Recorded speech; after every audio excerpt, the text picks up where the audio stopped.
అనుదిన నిత్య జీవపు మాటలు. దేవుని నామానికి మహిమ కలుగునుగాక. దేవుని వాక్యాన్ని చదువుకుందాము.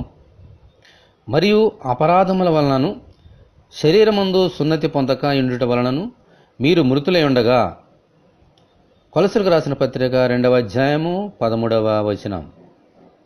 ఏ భేదము లేదు, అందరూ పాపము చేసి దేవుడు అనుగ్రహించు మహిమను పొందలేకపోతున్నారు అని పరిశుద్ధ లేఖనములు బోధిస్తున్న రీతిగా మనుషులందరూ దేవునికి వ్యతిరేకముగా పాపము చేసి అపరాధముల చేత దేవుని ఉగ్రతకు లోనయ్యారు. అలాగే శరీరమందు సున్నతి లేక దేవునితో నిబంధన లేనివారుగా ఉండి ఆయనకు దూరమయ్యారు.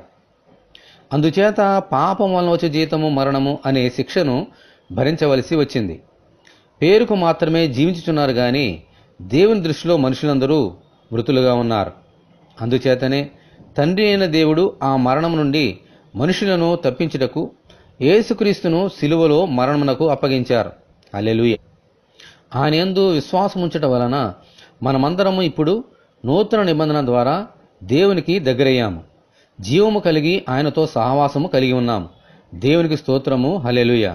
ఇటువంటి కృప కొరకు మనమందరము దేవుని ప్రార్థన చేసుకుందాము. ప్రభువా, మా అపరాధముల చేత పాపముల చేత మేము చచ్చిన వారమే ఉండగా మీ కృప చేత మమ్మలను జీవింపచేసినందుకు మీకు వందనములు. మా హృదయములలో మిమ్మల్ని చేర్చుకొని సదాకాలము మీతో కలిసి జీవించినట్లు అనుగ్రహించమని, ఈ వాక్యం వింటున్న నీ బిడ్డలందరినీ అలాగున దీవించమని ప్రభువైన యేసుక్రీస్తు ద్వారా ప్రార్థన చేయుచున్నాము తండ్రి.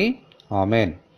ప్రభువైన యేసుక్రీస్తు కృప మనకందరికీ తోడే ఉండి నడిపించునుగాక. ఆమెన్. పరిశుద్ధ దేవుని మందిరం.